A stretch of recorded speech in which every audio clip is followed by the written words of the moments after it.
আমার বর বলে Valentine day, kiss day, rose day এগুলো আবার কি? তুমি যদি ভালোবাসো, মন থেকে চাও, তাহলে তো সব দিনই সেটা ভালোবাসতে পারো।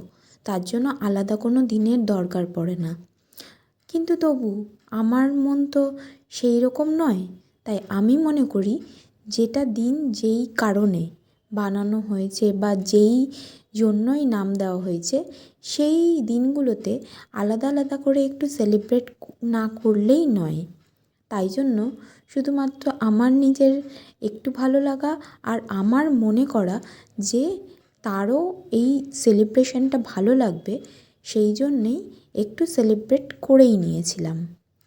তো এখানে ঘর আমি সাজিয়েছিলাম মোটামুটি এইভাবেই, যাতে মনে হলো যে একটু ফুলের আর বেলুনের ছোঁয়াটা খুব দরকার। তাই তারপরে যে রোজটা ও আমার হাতে তুলে দিল, সেটা আমি নিজেই নিজেকে গিফট করেছিলাম এক প্রকার।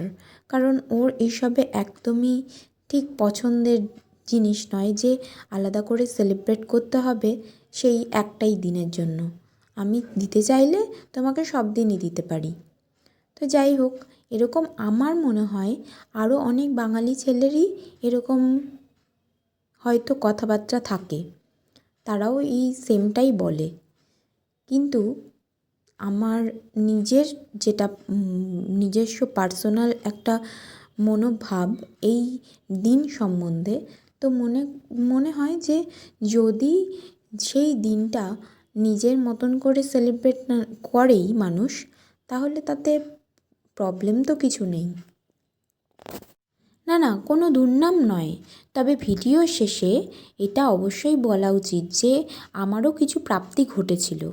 তো তুমি যাই পাও না কেন, তাতে অবশ্যই খুব আনন্দ লুকিয়ে থাকে। তাই এই অবশেষ প্রাপ্তিটি দিয়ে আজকে আমার ভিডিওটি শেষ করছি। আমার গল্পটি ফুরোলো, নটি গাছটি মুড়োলো।